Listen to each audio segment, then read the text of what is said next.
चलो बे, काम खत्म हो गया तुम्हारा। सब जने आके अपनी अपनी मजदूरी ले लो। ये ले अपने 510 रुपए, और ये ले तू भी 510 रुपए ले। ओए, ये क्या करा तूने? ये 10 रुपए अलग क्यों रखे?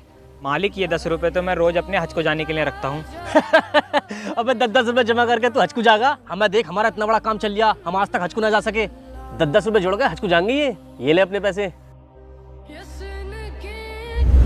इतने दिनों से कहाँ था तू, और काम पे क्यों ना रिया? मालिक, ये लो जमजम का पानी, और ये मदीने की खजूर है, वो मैं हज पर गया था।